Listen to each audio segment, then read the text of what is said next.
देखिए आज हम स्टार्ट करते हैं कक्षा 11 की केमिस्ट्री का फर्स्ट लेसन, जिसका नाम क्या है? रसायन विज्ञान की मूलभूत अवधारणाएं। यानी क्या मूलभूत अवधारणाएं? सबसे पहले हमें पढ़ना है रसायन विज्ञान है क्या है। देखिए रसायन विज्ञान किस चीज पर टिका हुआ है? पदार्थ पर। किस पर? पदार्थ, जिसको बोलते हैं द्रव्य। यानी कि रसायन विज्ञान के अंतर्गत किस चीज का अध्ययन किया जाता है? देखिए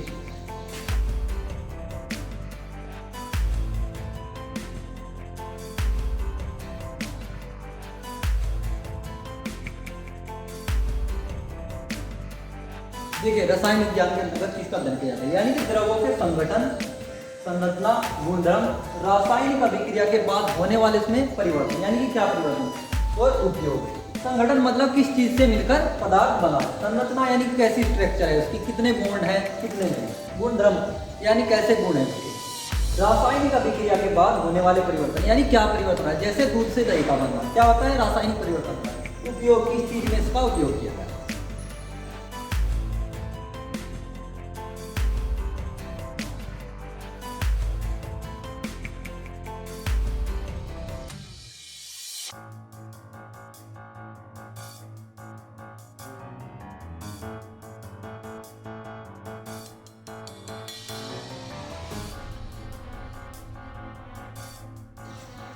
समझते हैं रसायन विज्ञान की वह शाखा है जिसके अंतर्गत विभिन्न द्रव्यों के संगठन यानी द्रव्य किस चीज से मिलकर बना के संगठन, संरचना, गुणधर्मों, रासायनिक परिवर्तन एवं उपयोगों का क्या किया जाता है? अध्ययन। इसलिए रसायन विज्ञान को इंग्लिश में बोलते हैं केमिस्ट्री। यानी केमिस्ट्री शब्द आया था।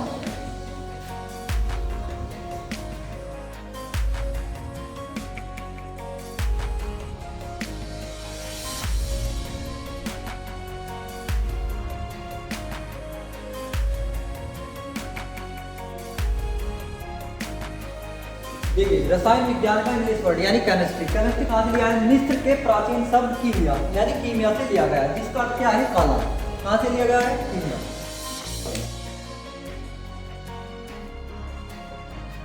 देखिए रसायन विज्ञान का वर्गीकरण यानी कि वर्गीकरण कितने पार्ट में डिवाइड है? हम पढ़ते हैं 3 पार्ट है तो काफी। यानी कौन कौन से? नंबर 1 कार्बनिक रसायन,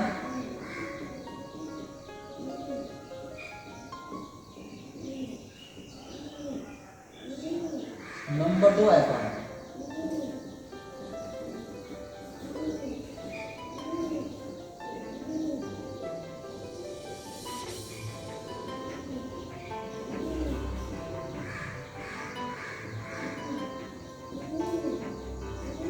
यानी कितने पार्ट पढ़ते हैं? 3। कार्बनिक रसायन, नंबर 2 अकार्बनिक, नंबर 3 भौतिक रसायन। हेडिंग डालते हैं कार्बनिक रसायन।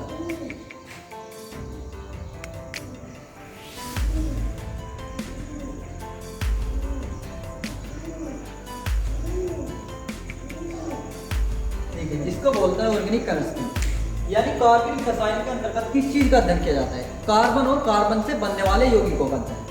नाम से कैसा लग रहा है? कार्बनिक का मतलब कार्बन, यानी कि कार्बन व कार्बन से बनने वाले यौगिकों का अध्ययन किया जाता है।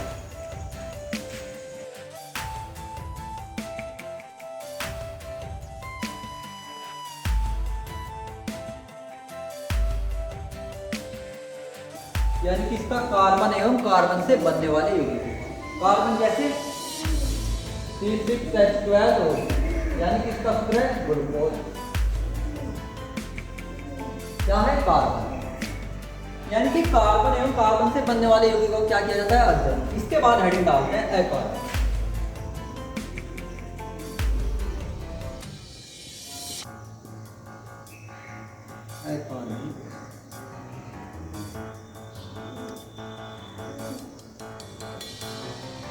अकार्बनिक में क्या होता है? कार्बन को छोड़कर जो अन्य तत्व है और उनसे बनने वाले यौगिक उनका अध्ययन किसके अंतर्गत किया जाता है? अकार्बनिक। नाम से कैसा लग रहा है? अकार्बनिक। अकार्बनिक का मतलब कार्बन को छोड़कर जो भी तत्व है और उनके द्वारा जो यौगिक बनते हैं उनका अध्ययन किसके अंतर्गत किया जाता है? अकार्बनिक।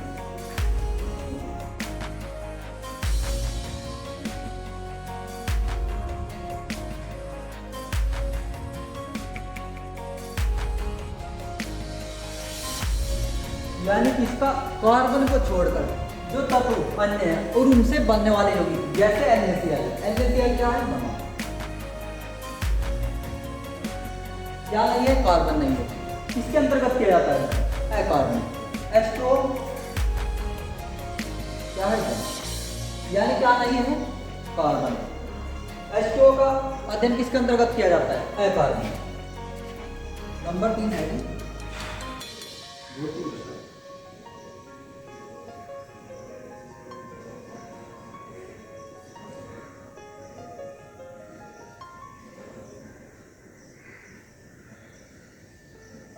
भौतिक रसायन को इंग्लिश में बोलते हैं फिजिकल केमिस्ट्री। यानी भौतिक रसायन के अंतर्गत किसका अध्ययन किया जाता है? जो रासायनिक अभिक्रियाएं होती है वे किन नियमों पर होती है, किन सिद्धांतों पर होती है। यानी किन नियमों पर, जैसे द्रव्यमान संरक्षण का नियम, यानी किन नियमों पर होती है, इसका अध्ययन किसके अंतर्गत किया जाता है? भौतिक रसायन।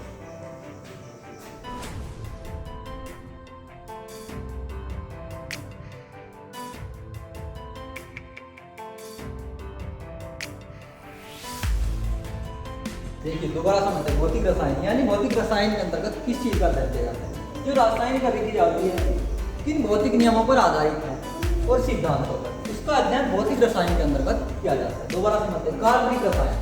कार्बनिक रसायन का मतलब कार्बन और उससे बनने वाले यौगिकों का अध्ययन कार्बनिक रसायन। अकार्बनिक का मतलब कार्बन को छोड़कर अन्य जो भी तत्व है उनका अध्ययन किसके अंतर्गत किया जाता है? अकार्बनिक।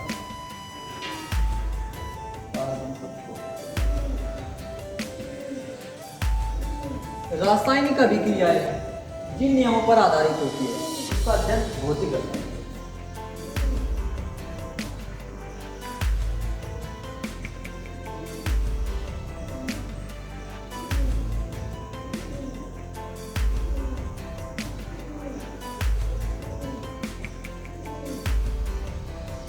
यानी कार्बनिक रसायन के अंतर्गत कार्बन, अकार्बनिक के कार्बन को छोड़कर भौतिक रसायन यानी रासायनिक अभिक्रिया जिन नियमों पर केमिस्ट्री किस पर है? पदार्थ। अब पढ़ते पदार्थ है क्या? हेडिंग डालते हैं।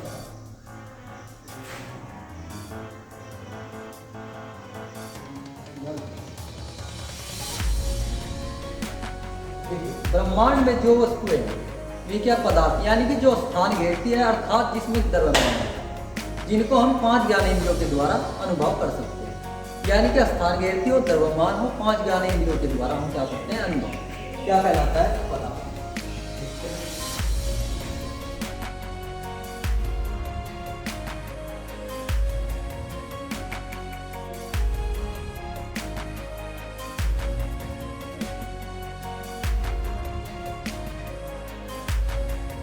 देखिए पदार्थ क्या है? ब्रह्मांड में वस्तु जो स्थान क्या है? घेरती है। यानी कि स्थान घेरती है अर्थात जिसमें द्रव्यमान हो, पदार्थ कहलाते हैं। जैसे लकड़ी, जल, वायु। वायु क्या है? वायु भी एक पदार्थ है। क्या करती है वायु? स्थान घेरती है। अगर हम गुब्बारे में क्या लेते हैं? वायु को क्या होती है? स्थान घेरती है, इसलिए वायु भी क्या है? एक पदार्थ। अब पढ़ते हैं पदार्थों का वर्गीकरण।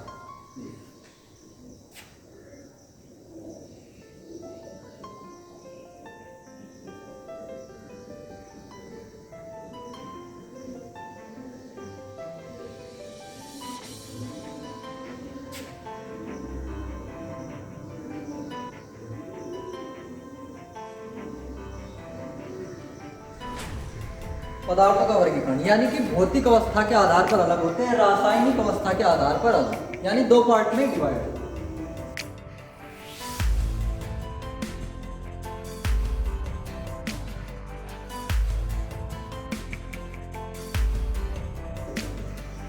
देखिए भौतिक अवस्था के आधार पर कितने प्रकार के थे जो हमने 9th क्लास में पढ़े, यानी कि ठोस, धातु, गैस। हमें पढ़े 3, लेकिन होते हैं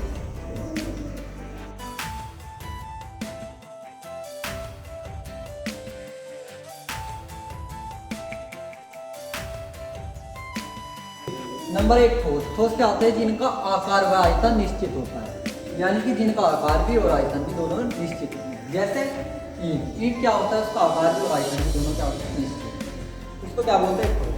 अब धातु क्या होता है? जिसका आकार है निश्चित एवं आयतन निश्चित।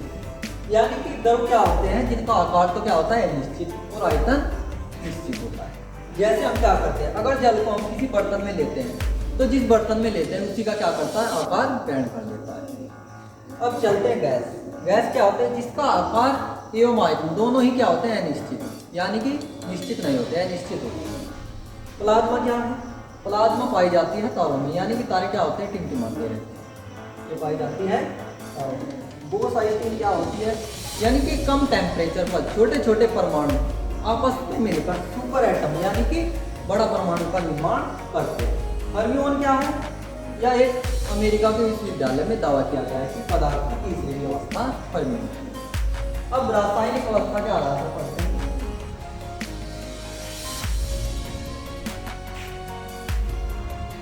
रासायनिक अवस्था के आधार पर दो प्रकार होते हैं, यानी कि नंबर 1 शुद्ध पदार्थ,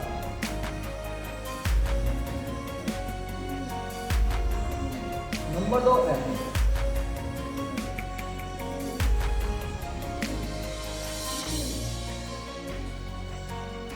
अशुद्ध पदार्थ को मिश्रण भी बोलते हैं।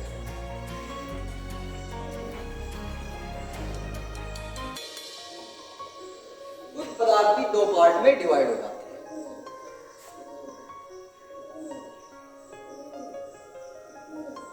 धातु, यानी कि शुद्ध पदार्थ कितने पार्ट में डिवाइड हो जाते हैं? 2, तत्व एवं यौगिक। उसके बाद तत्व भी 3 पार्ट में डिवाइड हो जाते हैं।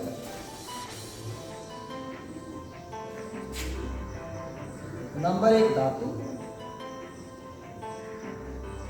Number 2 अधातु, number 3 उपधातु। यानी धातु कितने पार्ट में डिवाइड होते हैं? 3, धातु, अधातु, उपधातु। उसके बाद चलते हैं यौगिक। यौगिक के कितने पार्ट होते हैं? 2, यानी कार्बनिक यौगिक, अकार्बनिक यौगिक।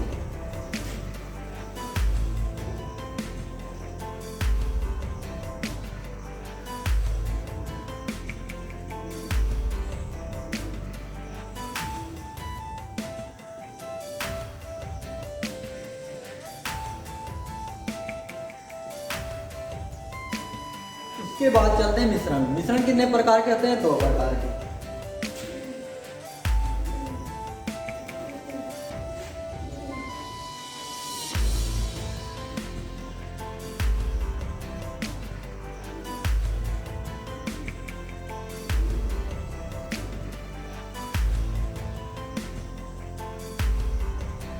यानी सामान्य मिश्रण, विषमान्य मिश्रण। दोबारा समझते हैं। रासायनिक अवस्था के आधार पर यानी कि वर्गीकरण कितने प्रकार के होते हैं? 2 प्रकार, शुद्ध पदार्थ, अशुद्ध पदार्थ। अशुद्ध पदार्थ को ही क्या बोलते हैं? मिश्रण। अशुद्ध पदार्थ के भी 2 पार्ट होते हैं, तत्व और यौगिक। उसके बाद तत्व भी क्या होता है? 3 पार्ट में डिवाइड होता है, धातु, अधातु, उपधातु। उसके बाद यौगिक कितने में होता है? 2 में, यानी कि कार्बनिक यौगिक, अकार्बनिक यौगिक। मिश्रण कितने में होता है? 2 में, सामान्य मिश्रण, विषमान्य। अब इनकी क्या करते हैं? डेफिनेशन।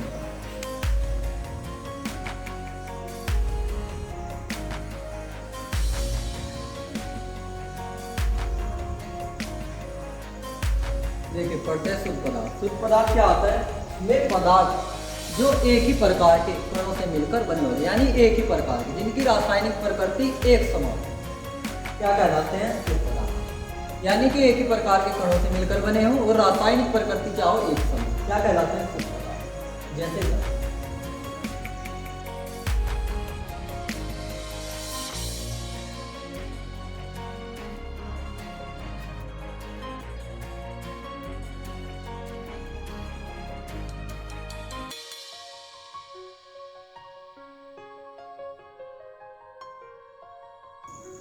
देखिए वे पदार्थ जिनमें एक ही प्रकार के कण क्या होते हैं? विद्यमान, और जिनकी रासायनिक प्रकृति एक समान है, शुद्ध पदार्थ कहलाते हैं। जैसे जल। जल क्या है? एक शुद्ध पदार्थ। उसके बाद चलते हैं शुद्ध पदार्थ का वर्गीकरण, यानी कितने प्रकार के होते हैं? 2 प्रकार के, तत्व एवं यौगिक। अब पढ़ते हैं तत्व क्या है।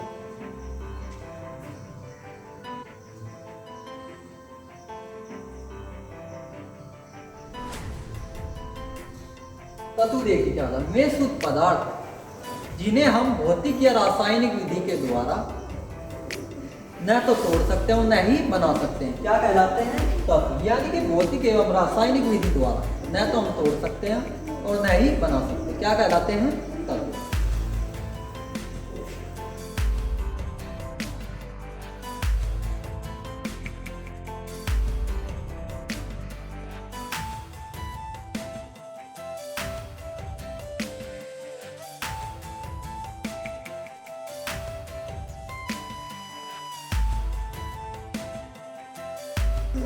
देखिए वे शुद्ध पदार्थ जिन्हें हम भौतिक व रासायनिक विधियों द्वारा न तो विभाजित कर सकते हैं न ही बना सकते हैं, क्या कहलाते हैं? तत्व कहलाते हैं। जैसे hydrogen, helium, lithium, beryllium, boron, argon, क्या होते हैं? सब तत्व होते हैं। इसके बाद तत्व का वर्गीकरण करते हैं, यानी तत्व का वर्गीकरण कितने प्रकार के होते हैं, यानी धातु, अधातु, उपधातु। उससे पहले समझते हैं कि प्रकृति में कितने तत्व हैं या केमिस्ट्री में कितने तत्व हैं। देखिए वर्तमान में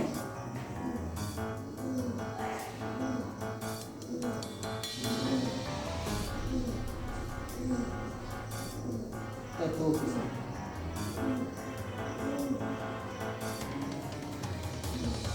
कितनी है? 118, जिनमें से 94 क्या है? प्रकृति द्वारा, और 24 है मानव निर्मित, यानी कि मानव के द्वारा बनाए गए।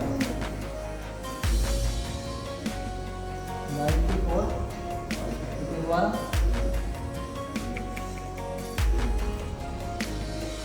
24 है मानव निर्मित।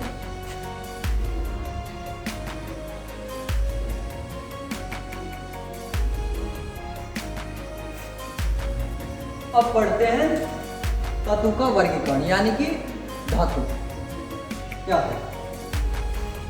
यानी कि वे तत्व जो इलेक्ट्रॉन त्याग कर धन आयन बनाते हैं, धातु कहलाते हैं।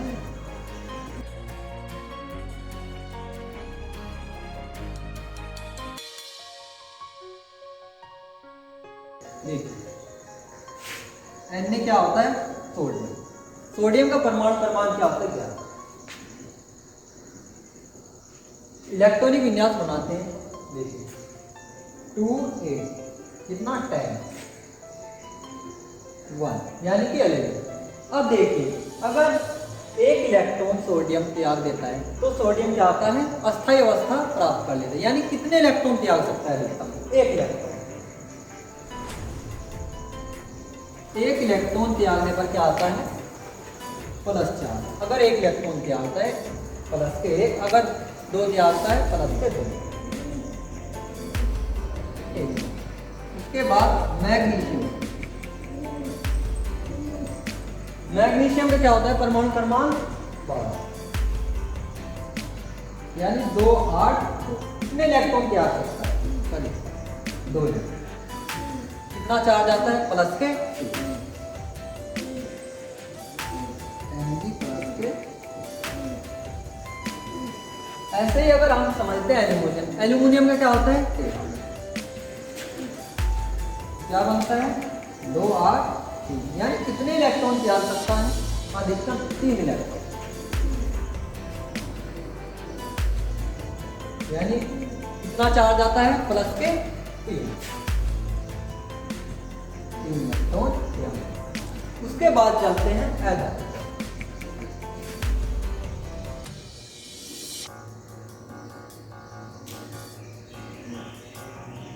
अधातु होती है धातु की विपरीत, यानी क्या होता है? त्यागने के स्थान पर क्या होता है? ग्रहण करना। ग्रहण करके क्या बनाता है? ऋण आयन। क्या कहलाता है? अधातु। यानी कि वे तत्व जो इलेक्ट्रॉन ग्रहण करके ऋण आयन बनाते हैं, क्या कहलाते हैं?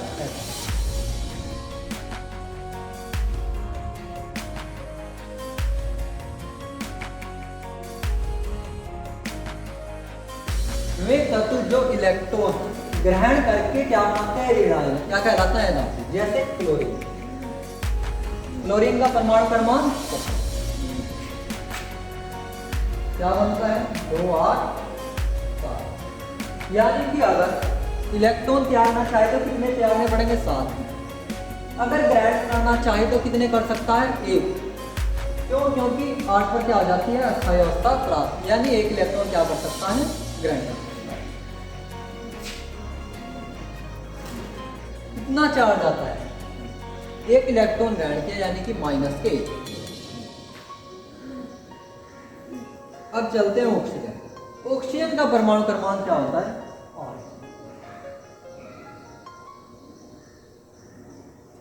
2। अस्थायी अवस्था प्राप्त करने के लिए कितने इलेक्ट्रॉनों की आवश्यकता है? यानी कि 8 पूरा करना। कितने की? 2। यानी कितने इलेक्ट्रॉन ग्रहण कर सकता है? 2 इलेक्ट्रॉन।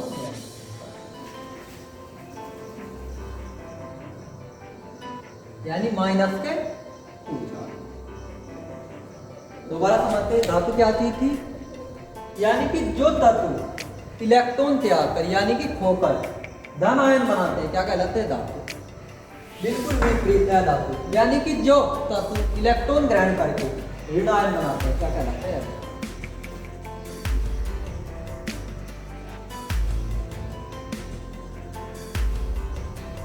ठीक है, अब पढ़ते हैं धातु। धातु क्या चीज होती है?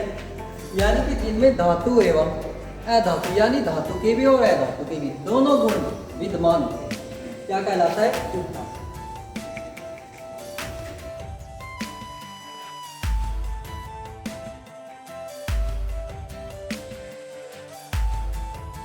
यानी जिसमें धातु और अधातु दोनों के गुण विद्यमान होते हैं क्या कहलाता है? शुद्ध धातु। जैसे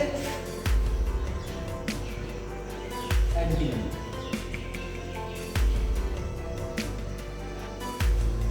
और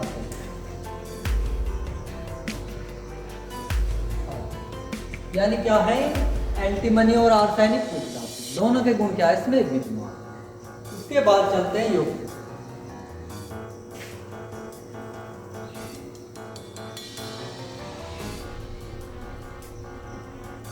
देखिए यौगिक क्या है? यानी कि जब हम दो या दो से अधिक पदार्थ को किसी निश्चित यानी कि निश्चित अनुपात में मिलाते हैं तो हमें नया पदार्थ प्राप्त होता है। उसी नए पदार्थ को क्या बोलते हैं? यौगिक। यानी क्या होता है? निश्चित अनुपात में मिलाते हैं, मिलाने के उपरांत जो भी नया पदार्थ बनता है उसी को बोलते हैं यौगिक।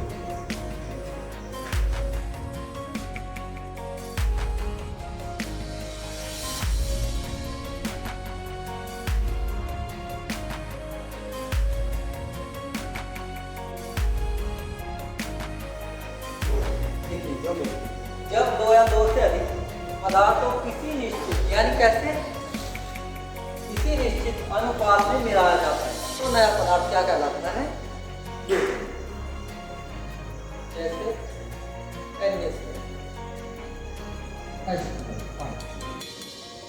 यानी कि NaCl सोडियम के 1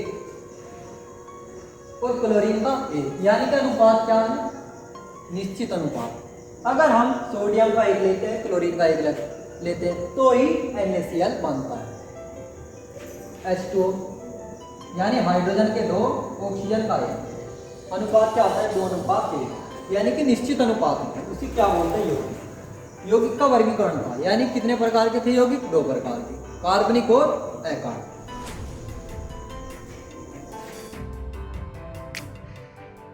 कार्बनिक यौगिक क्या होता है? वे यौगिक जिनमें क्या होता है? कार्बन होता है क्या कहलाते हैं? कार्बनिक यौगिक। नाम से कैसा लग रहा है? कार्बनिक का मतलब कार्बन यानी कि जिसमें कार्बन होता है वे यौगिक क्या कहलाते हैं? कार्बनिक यौगिक।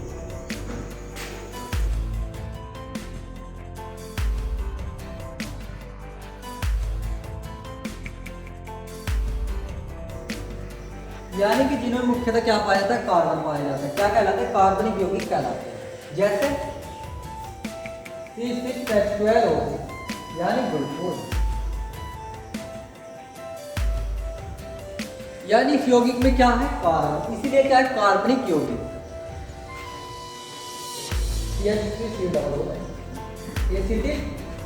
क्या है? कार्बन, इसीलिए क्या है? कार्बनिक यौगिक।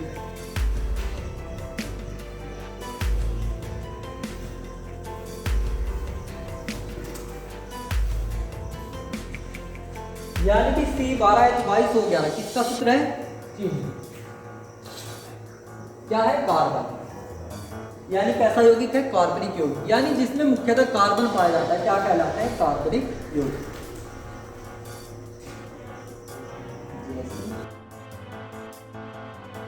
अब चलते हैं अकार्बनिक।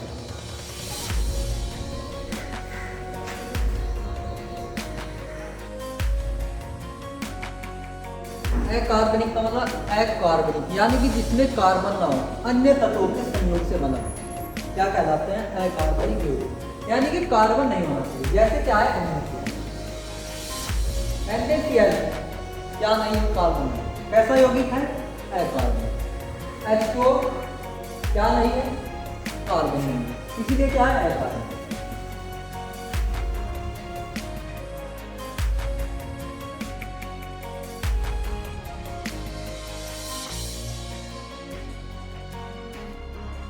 देखिए अकार्बनिक का मतलब जिसमें कार्बन है, वे यौगिक जिनमें कार्बन को छोड़कर अन्य तत्व विद्यमान होते हैं क्या कहलाता है अकार्बनिक यौगिक। जैसे NaCl, NaCl में क्या नहीं है, कार्बन नहीं है, कैसा यौगिक है अकार्बनिक। H2O कैसा है अकार्बनिक, जैसे NaCl H2O कार्बन। यानी कि जिनमें कार्बन पाया जाता है कार्बनिक यौगिक, जिनमें कार्बन नहीं पाया जाता क्या कहलाता है अकार्बनिक यौगिक। देखिए अब पढ़ते हैं एसिड पदार्थ यानी मिश्रण। क्या होता है, जब दो या दो से अधिक पदार्थ हो किसी भी अनुपात में, अगर हम किसी भी अनुपात में मिलाते हैं क्या कहलाता है मिश्रण। अगर निश्चित अनुपात में मिलाते हैं तो यौगिक कहलाता है, अगर किसी भी अनुपात में मिलाए तो क्या कहलाता है मिश्रण।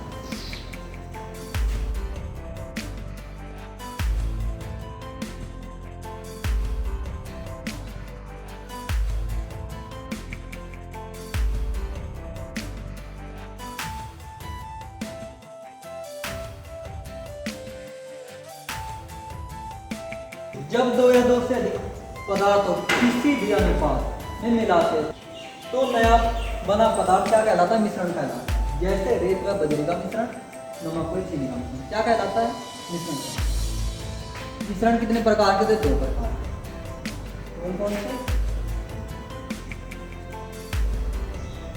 मिश्रण, यानी समांगी मिश्रण, विषमांगी।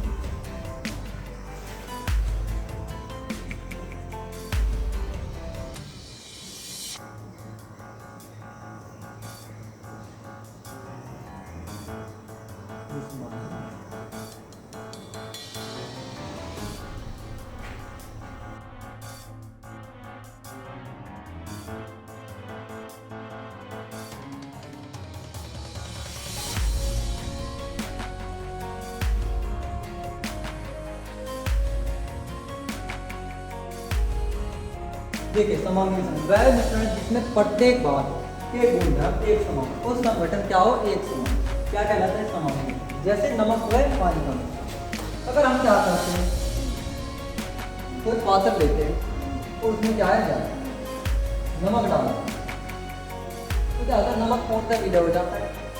अगर हम क्या करें ऊपर की साइड से जल को क्या करते हैं तो कैसा होता है नीचे की साइड से करते हैं, यानी कि प्रत्येक जगह से कैसा है, इसलिए कैसा होता है समान।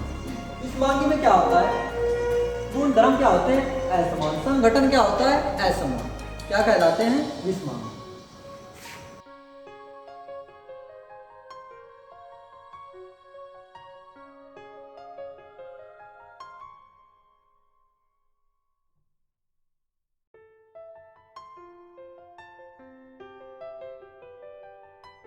वह मिश्रण जिसमें प्रत्येक भाग के गुणधर्म असमान क्या हो असमान और संगठन क्या हो असमान, विषमांगी मिश्रण कहलाते हैं।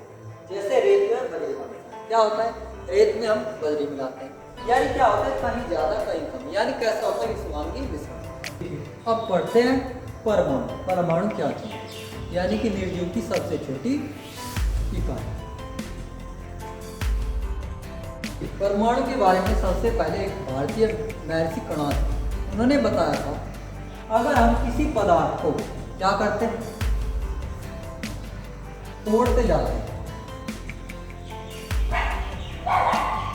एक अवस्था ऐसी आती है कि पदार्थ टूटना बंद हो जाता है, उसी सूक्ष्मतम कण को क्या बोलते हैं परमाणु। यानी कि किसी पदार्थ को क्या करते हैं तोड़ते जाते हैं क्या होता है छोटे छोटे कणों में टूट जाता है, एक अवस्था ऐसी आती है कि वह टूटना बंद हो जाता है, उसी सूक्ष्मतम कण को क्या बोलते हैं परमाणु।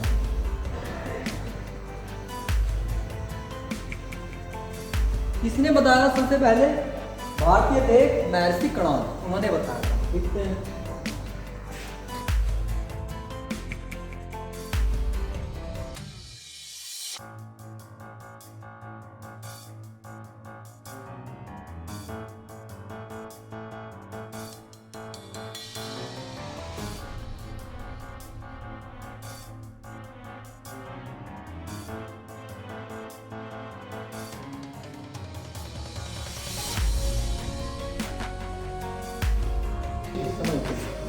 सबसे पहले भारतीय महर्षि प्रणाम ने बताया कि अगर हम किसी पदार्थ को क्या करते हैं, विभाजित करते हैं, तो वह छोटे छोटे टुकड़ों में विभाजित हो जाता है। अब विभाजित करते हुए एक अवस्था ऐसी आती है कि वह टूटना बंद हो जाता है।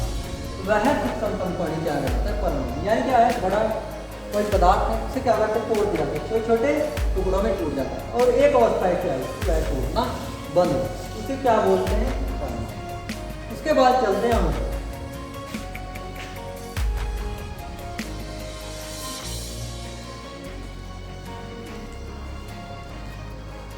जब दो या दो से अधिक परमाणु आपस में मिलते हैं तो क्या बनाते हैं, अणु। यानी कि परमाणु आपस में मिलते हैं और किसका निर्माण करते हैं, अणु।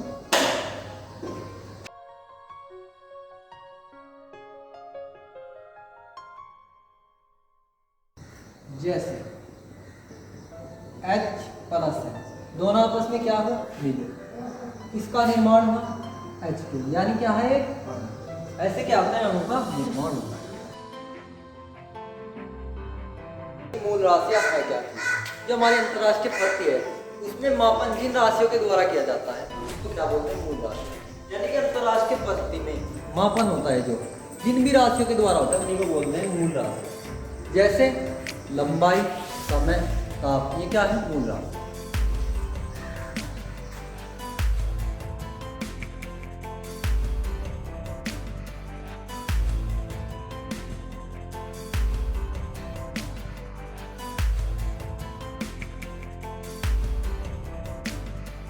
दोबारा समझते हैं, अंतर्राष्ट्रीय मात्रक पद्धति मापन, यानी कि मापन किया जाता है जिन राशियों के द्वारा उन्हीं को क्या बोलते हैं, मूल राशि। इसके बाद आता है मूल मात्रक। देखिए मूल मात्रक क्या होता है, मूल राशियों की मात्रा की क्या कहलाते हैं, मूल मात्रक। जैसे लंबाई का मात्रक क्या है, मीटर, समय का सेकंड, यानी क्या होते हैं, मूल मात्रक।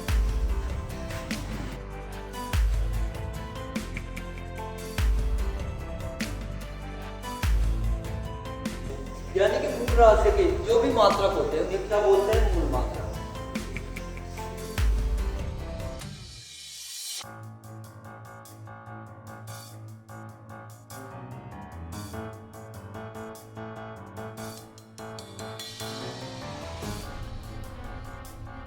लंबाई क्या है, मूल राशि। मात्रक क्या होगा, मूल मात्रक, यानी लंबाई को किसमें मापते हैं, मीटर।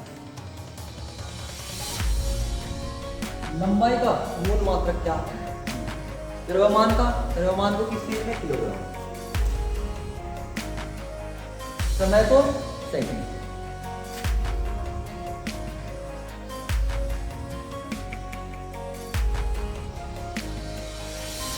आपको केल्विन।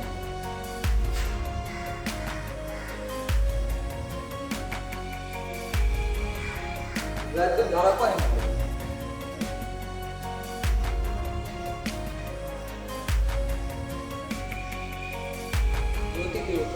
ज्योति तीव्रता का मात्रक होता है,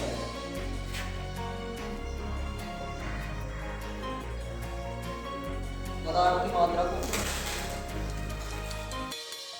देखिए लंबाई को मापते हैं इसमें मीटर में, यानी मीटर क्या है, मूल मात्रक लंबाई का। द्रव्यमान को किलोग्राम में, समय को सेकंड में, ताप को केल्विन में, वैद्युत धारा को एम्पीयर में, ज्योति तीव्रता को कैंडेला में, पदार्थ की मात्रा को मोल में, यानी कितने मोल है।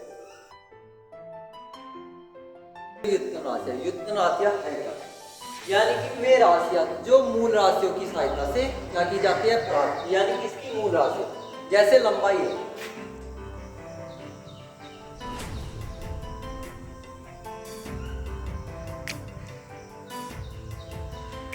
और चौड़ाई भी क्या है, मूल राशि। अगर दोनों की मल्टीप्लाई करते हैं क्या आता है, यानी कि क्षेत्रफल क्या है, व्युत्पन्न इसकी सहायता से प्राप्त है मूल राशि, यानी कि मूल राशि की सहायता से जो प्राप्त होती है राशि तो क्या बोलते हैं, व्युत्पन्न राशि।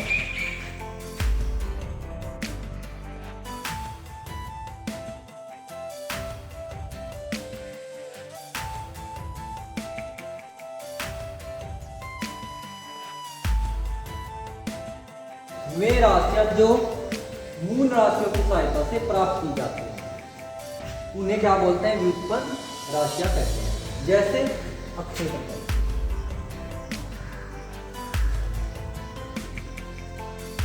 दूसरा क्या हो सकता है, लंबाई गुणा चौड़ाई गुणा ऊंचाई। क्या होता है, आयतन। आयतन भी क्या है,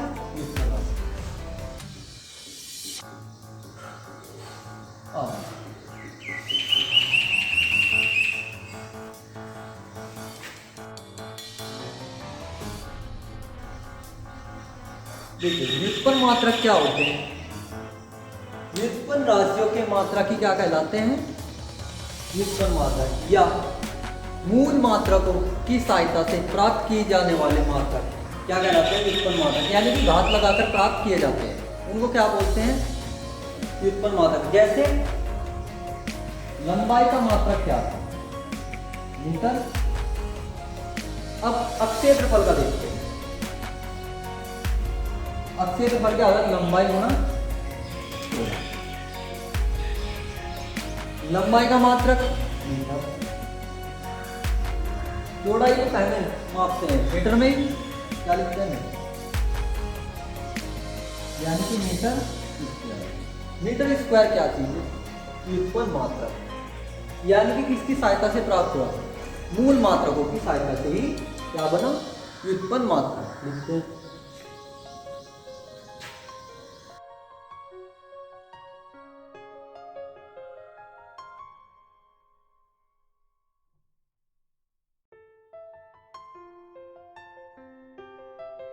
देखिए वे मात्रक जो मूल मात्रकों की सहायता से घाते लगाकर प्राप्त किए जाते हैं, यानी क्या, घाते लगाकर प्राप्त किए जाते हैं, व्युत्पन्न मात्रक कहलाते हैं। जैसे क्षेत्रफल क्या है, मीटर स्क्वायर।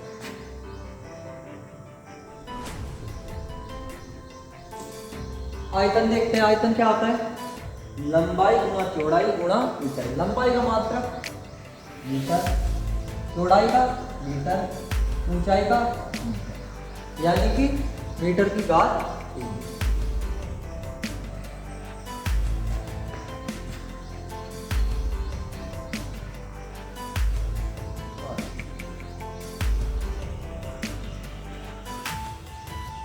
ये क्या होते हैं, व्युत्पन्न मात्रक। अब देखिए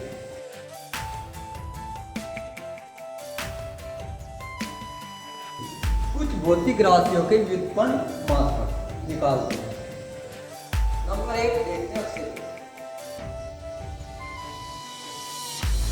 क्षेत्रफल क्या होता है, लंबाई गुणा चौड़ाई। लंबाई गुणा, लंबाई को मेजर करते हैं मीटर, चौड़ाई को भी इसमें करते हैं मीटर, यानी m की पावर 2 मीटर स्क्वायर। इसके बाद चलते हैं आयतन पर। आयतन क्या होता है, लंबाई गुणा चौड़ाई गुणा ऊंचाई। लंबाई का मात्रक मीटर, चौड़ाई का मीटर, ऊंचाई का भी क्या होता है, मीटर ही। यानी m की पावर कितनी होती है, 3 मीटर क्यूब। आयतन का मात्रक होता है मीटर क्यूब। अब चलते हैं घनत्व। घनत्व क्या होता है, द्रव्यमान बटे आयतन। द्रव्यमान अपॉन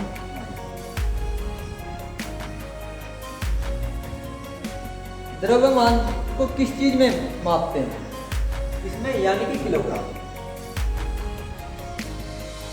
आयतन मीटर क्यूब, यानी किलोग्राम मीटर की पावर -3। इसके बाद चलते हैं चाल। चाल का सूत्र क्या आता है, दूरी बटे समय।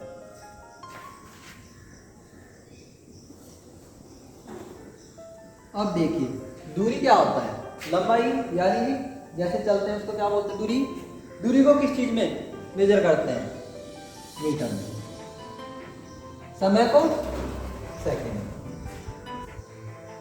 यानी m s की power -1, m4 metre, s4 second. इसके बाद चलता है वेग, विस्थापन बटे समय। विस्थापन का मात्रक क्या होता है? यानी कि एक स्थान से दूसरे स्थान पर क्या होता है, अपना किसमें करते हैं क्या, मीटर में, यानी कि लंबाई में मीटर। समय का मात्रक सेकंड, क्या था एस की पावर माइनस 1। के बाद त्वरण क्या होता है, वेग परिवर्तन घटे समांतराल, वेग परिवर्तन घटे समांतराल।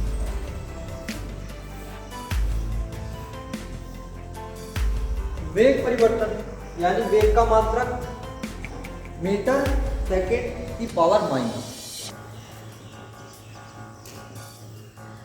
समांतराल यानी समय का मात्रक सेकंड, पावर ऊपर की साइड जाएगी माइनस में, यानी मीटर सेकंड की पावर माइनस, ये होता है त्वरण का मात्रक। ऐसे क्या करते हैं हम, काफी सारे मात्रक हम निकालते हैं, सार्थक, यानी सार्थक होते क्या है, निकालते हैं किसी भौतिक राशि को शुद्धतापूर्वक, यानी शुद्धतापूर्वक जिन अंकों की सहायता से क्या करते हैं, मापन करते हैं, इनको क्या बोलते हैं, यानी कि शुद्धतापूर्वक जिन अंकों से क्या करते हैं उसका मापन, इन्हीं को बोलते हैं सार्थक।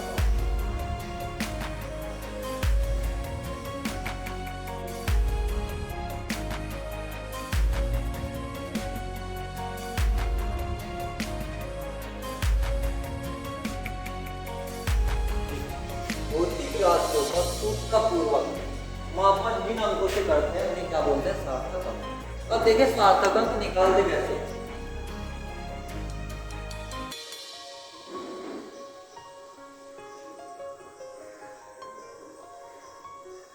अब देखिए जीरो को क्या बोलते हैं, जीरो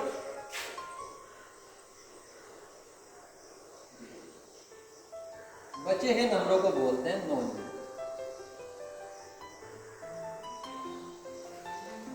कैसे नंबर नॉन जीरो,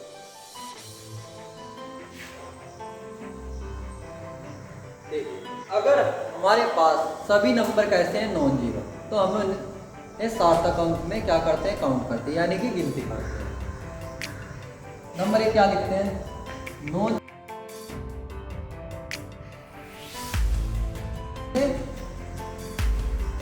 क्या करते हैं, कोई भी नंबर देते हैं 2 3 5, यानी कितने सार्थक अंक हैं, 1 2 3 3 7।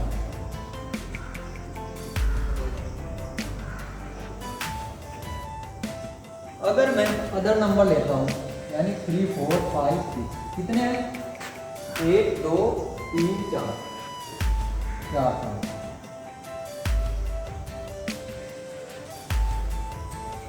अब नंबर 2 समझते हैं। अगर नॉन जीरो अंकों के बीच में क्या आता है, जीरो, तो जीरो को हम क्या करते हैं, सार्थक अंक में काउंट करते हैं। कैसे, यानी कि 1 और 2 क्या है, नॉन जीरो, बीच में क्या आया है, जीरो, जीरो को क्या करते हैं, काउंट करते हैं।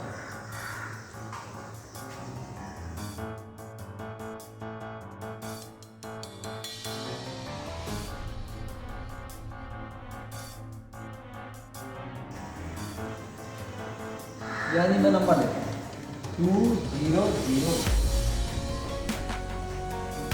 2 कैसा नंबर है, नॉन जीरो, 1 कैसा है, नॉन जीरो, उनके मध्य क्या आया है, जीरो, यानी कि जीरो क्या करते हैं, सार्थक अंक में काउंट करते हैं। कैसे, 1 2 3 4, यानी कितने हैं, 4।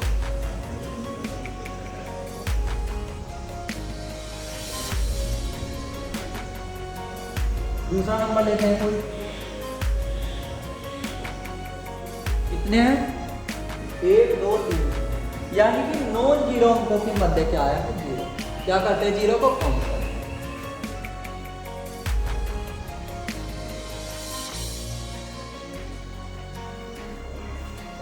नंबर 3,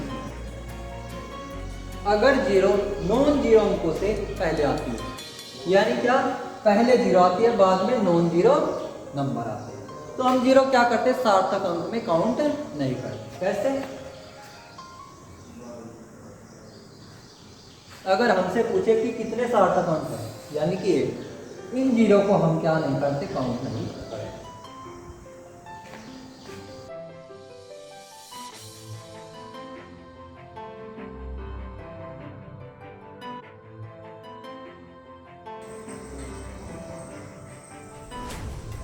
यानी कितने सार्थक अंक हैं, 1।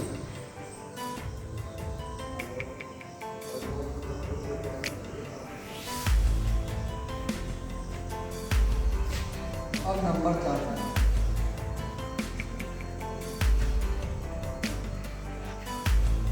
अगर नॉन जीरो अंकों के बाद क्या आता है, 0 आता है, तो हम उसे सार्थक अंक में क्या करते हैं, काउंट करते हैं, यानी गिनते हैं। कैसे, जैसे यानी 2.00 कितने सार्थक अंक हैं, 1 2 3, यानी कि कितने, 3। अगर दशमलव के दाहिनी ओर आती है, यानी कि साइड दाहिनी ओर, तो उन जीरो को हम क्या करते हैं, काउंट करते हैं।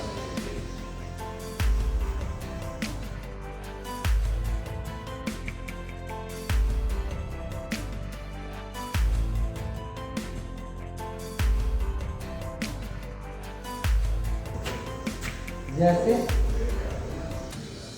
2.0 कितने सार्थक अंक, 2 0 2, यानी कि दाहिनी साइड आया, तो उसको क्या करते हैं, काउंट करते हैं, 2 का।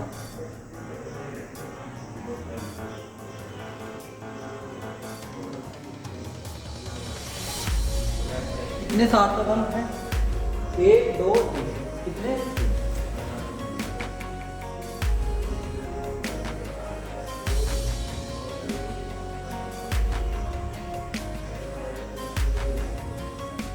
अगर जीरो क्या होता है, दशमलव से पहले आती है और कोई भी नॉन जीरो नंबर नहीं, तो उसे क्या करते हैं, सार्थक अंक में काउंट करते हैं। जैसे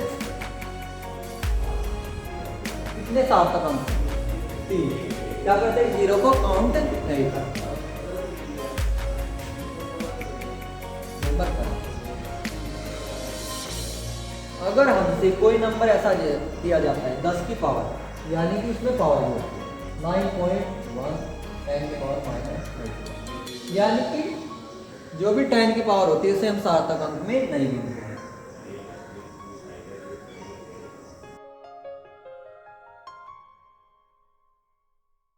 नहीं गिनते हैं। जैसे 9.1 10 की पावर -13, क्या करते हैं, 10 की पावर को काउंट नहीं करते, कितने हैं, 1 2, यानी कि 2 सार्थक।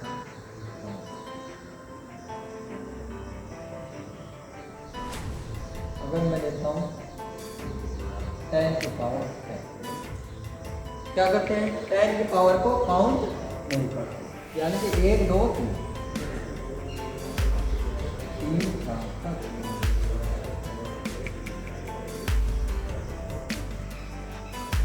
यानी कितने हैं, 3। नंबर 6, अगर हमको वस्तु दी है तो उसमें सार्थक अंक पूछे तो क्या लिखते हैं हम, इंफिनिटी, यानी कितने हैं, अंक।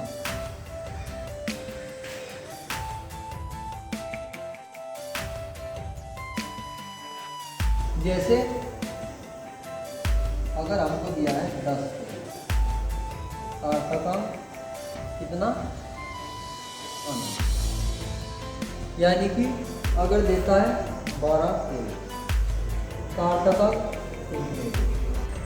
अगर हमको कोई क्या दिया वस्तु और पूछा जाए सार्थक अंक, तो हम क्या बताते हैं, इसमें कितने होते हैं, अंक। यानी जैसे 10 से 10 तक, सेब का मतलब कोई हमें क्या दी गई है, वस्तु, तो वैल्यू होगी कितनी, इंफिनिटी, यानी कि इसमें सार्थक अंक कितने होंगे, इंफिनिटी, यानी अनंत। 12 के लिए दिए हैं अनंत, दोबारा समझते हैं।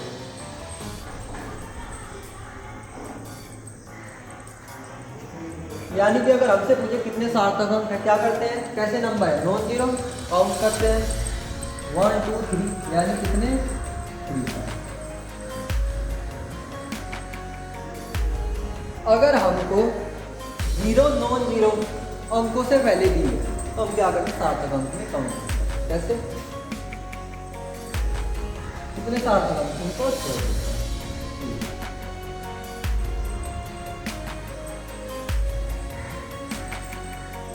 अगर दशमलव के बाद तो क्या करते हैं, काउंट करते हैं 1 2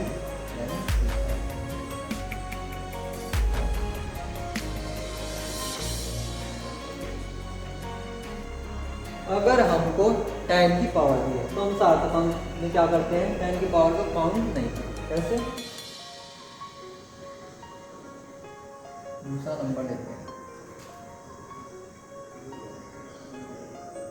कितने सार्थक अंक हैं, 10 की पावर को काउंट नहीं करते, 1 2 3 यानी कि 3 सार्थक। ऐसे क्या करते हैं, हम सार्थक अंक निकालते हैं। देखिए समझते हैं रासायनिक संयोजन के नियम। यानी कि रासायनिक संयोजन के नियम क्या है, जो हमारी रासायनिक अभिक्रिया होती है जिन नियमों पर आधारित होती है उन्हीं को क्या बोलते हैं, रासायनिक संयोजन के नियम। यानी कि रासायनिक अभिक्रिया होती है जिन भी नियमों पर आधारित होती है उन्हीं को बोलते हैं रासायनिक संयोजन के नियम।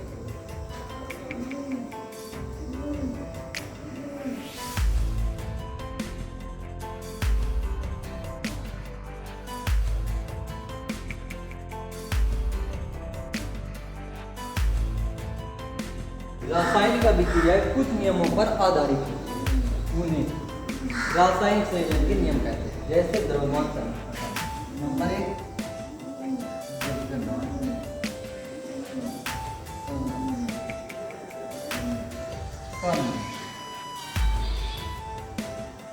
नंबर 2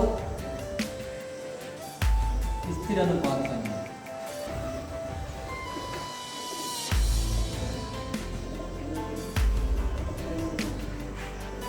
नंबर 3 गुणित अनुपात का नियम, गुणित अनुपात।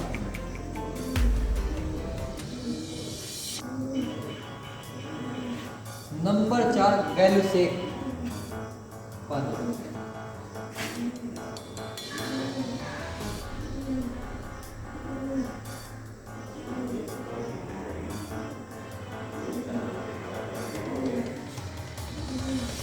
नंबर 5 अवगाद्रो का नियम। इसका अवगाद्रो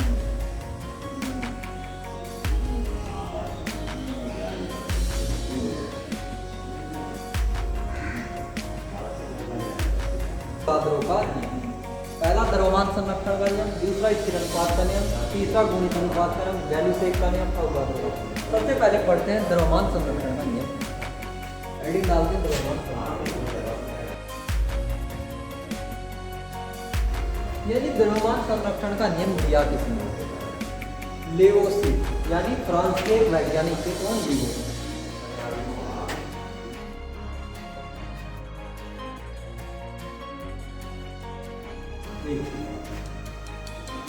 पहली डेफिनेशन है, पहली नंबर 1 डेफिनेशन, द्रव्य को न तो उत्पन्न किया जा सकता हूँ न नष्ट, यानी कि न तो उत्पन्न कर सकते हैं न ही नष्ट कर सकते।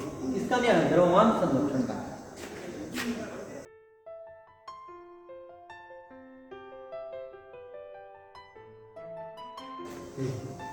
द्रव्य को न तो उत्पन्न कर सकते हो न ही नष्ट कर सकते। डेफिनेशन नंबर, यानी कि रासायनिक अभिक्रिया में जो भाग लेते हैं अभिकारक और उत्पाद का द्रव्यमान दोनों का क्या होता है, बराबर। उसको क्या बोलते हैं, द्रव्यमान संरक्षण का नियम। कैसे?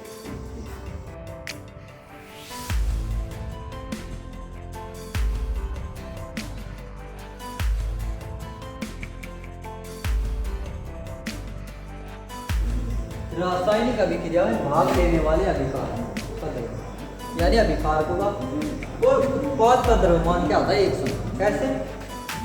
कोई इक्वेशन लेते हैं, a + b c + d, यानी कि a + b क्या है, रासायनिक अभिक्रिया में क्या लिया है, भाग लिया है। इनको क्या बोलते हैं,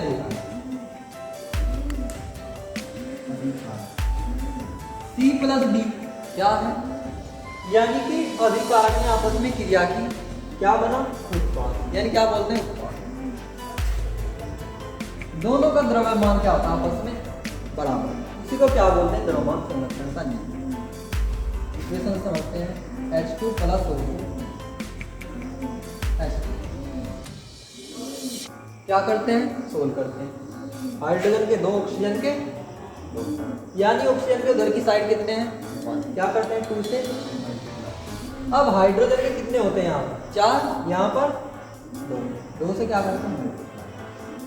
अब निकालते हैं। हाइड्रोजन के कितने अणु हैं? 2, यानी क्या करते हैं 2 हाइड्रोजन का परमाणु भार। ऑक्सीजन का कितना होता है? 2 ऑक्सीजन का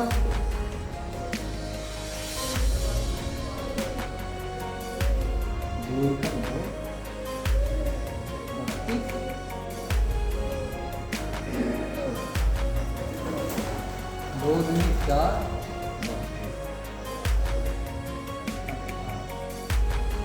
25 और 4 18 में 36, यानी दोनों के क्या आते हैं द्रव्यमान एक समान, यानी कि 36 क्या है द्रव्यमान संरक्षण के नियम पर लागू है। न्यूमेरिकल नियम क्या 3 ग्राम AgNO3 2 ग्राम NaCl के साथ अभिक्रिया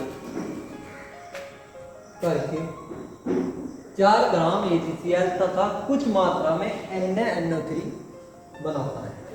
बनाते हैं।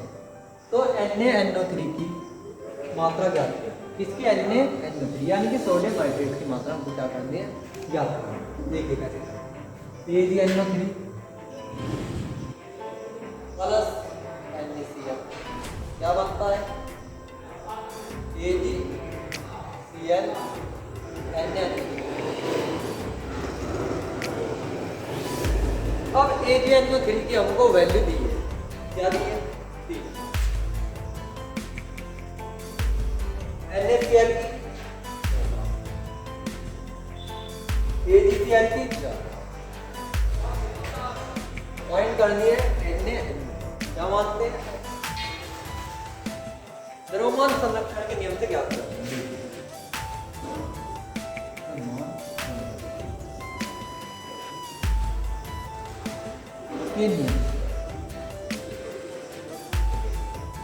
क्या होता है? अभिकारकों का द्रव्यमान बराबर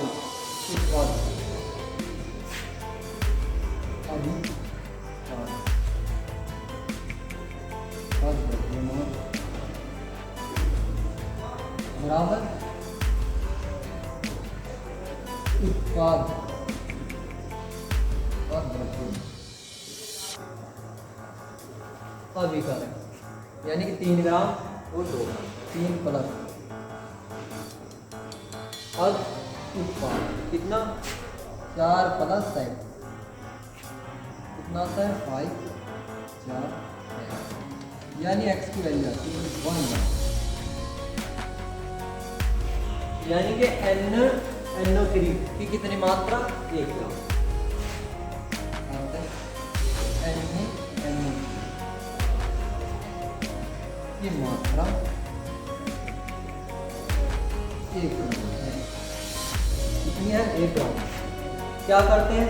अभिकारकों का द्रव्यमान बराबर वैल्यू को पुट करते हैं, आंसर आ जाता है, यानी कितना आया? 1। ऐसे हम क्या करते हैं? जो द्रव्यमान संरक्षण के क्वेश्चन होते हैं उनको सोल्व करते हैं। देखिए नंबर 2 समझते हैं स्थिर अनुपात का नियम, यानी कि स्थिर अनुपात का नियम क्या है? जब तत्व आपस में क्रिया करते हैं क्या करते हैं? यौगिक का निर्माण करते हैं। जो हमारे यौगिक बनते हैं उनके द्रव्यमान में जो अनुपात होता है वो क्या होता है? एक समान, चाहे वह यौगिक किसी भी अभिक्रिया से बने, यानी कि किसी भी अभिक्रिया से बने तो उनका द्रव्यमान का अनुपात क्या होता है? एक समान होता है। उसी क्या बोलते हैं? स्थिर अनुपात का नियम। देखिए कैसे।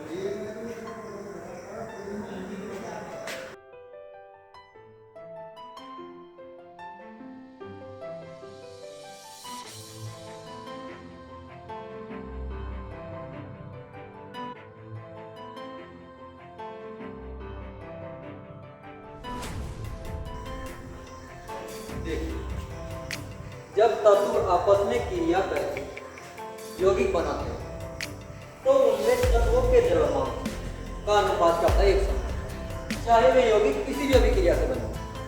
कार्बन और ऑक्सीजन आपस में क्रिया करते हैं, कार्बन का अणुभार कितना होता है? कार्बन 12, ऑक्सीजन का 16, ऑक्सीजन के कितने? 2, यानी 16 नहीं होता। उसके बाद कैल्शियम कार्बन, क्या आता है कैल्शियम ऑक्साइड और कार्बन डाइऑक्साइड, क्या आता है 12 अनुपात। यानी कि दोनों जगह पर क्या आता है एक समान। अभिक्रिया क्या है अलग अलग, यौगिक एक बना, यानी कि उनका क्या है द्रव्यमान का अनुपात क्या है एक समान। इसे क्या बोलते हैं स्थिर अनुपात। इसके बाद चलते हैं गुणित अनुपात।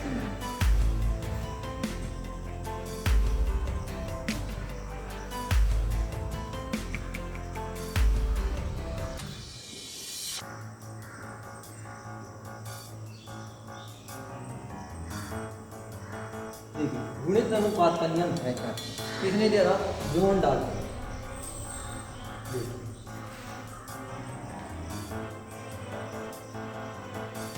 कार्बन मोनोऑक्साइड और कार्बन डाइऑक्साइड।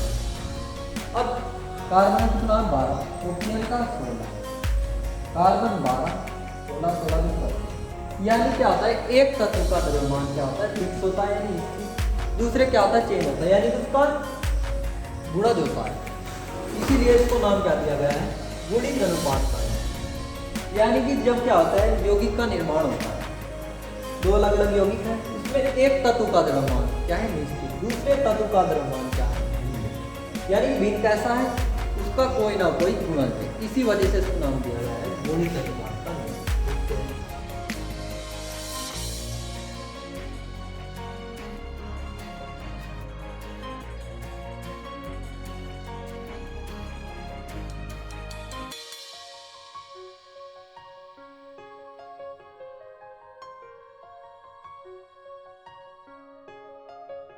देखिए इस नियम का प्रतिपादन किसने किया, जॉन डाल्टन।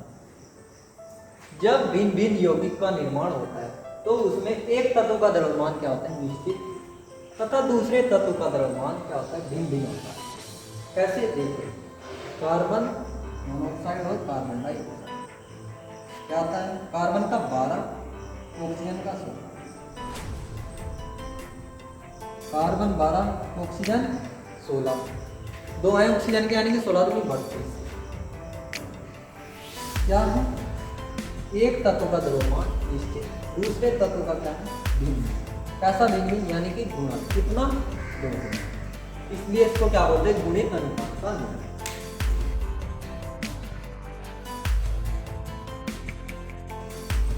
देखिए नंबर तक गैस का आयतन का नियम क्या होता है, जब गैस क्या करती है आपस में क्रिया करती है तो उनमें क्या होता है सरल अनुपात होता है, उसी को क्या बोलते हैं गैस का आयतन का नियम। यानी कि उनके आयतन में एक क्या होता है सरल अनुपात होता है, उन्हीं को बोलते हैं गैस का आयतन। कैसे, अगर मैं नाइट्रोजन की क्रिया हाइड्रोजन से कराता हूँ क्या बनता है अमोनिया, नाइट्रोजन के दो उधर की साइड है क्या करते हैं 2 से मल्टीप्लाई, हाइड्रोजन के कितने एक इधर की साइड 2, यानी क्या करता हूँ 3 से दिया। कितने हैं नाइट्रोजन के 1, इधर की साइड 3, इधर की साइड 3, यानी कि क्या है इनमें एक सरल अनुपात। इसी को क्या बोलते हैं गैस का आयतन का नियम।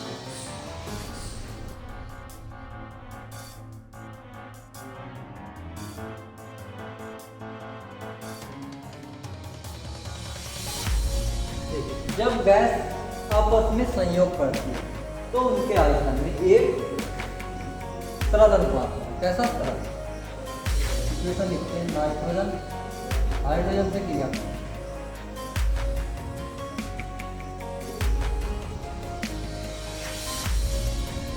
नाइट्रोजन 1 हाइड्रोजन 3 अमोनिया के 2, यानी कि इनमें क्या है एक सरल अनुपात। नंबर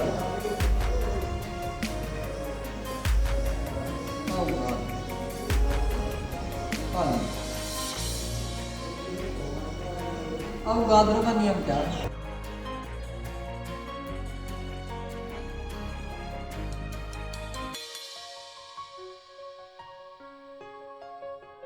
यानी ताप दाब क्या रखना है एक समान। कैसा एक समान, गैसों का जो आयतन है अगर आयतन बराबर दिया तो मोलों की संख्या यानी अणुओं की संख्या क्या होती है बराबर। अगर अणुओं की संख्या बराबर है तो मोलों की संख्या आयतन क्या हो जाता है बराबर हो जाता है। यानी कि एक अगर बराबर है तो दूसरी वैल्यू बराबर होगी।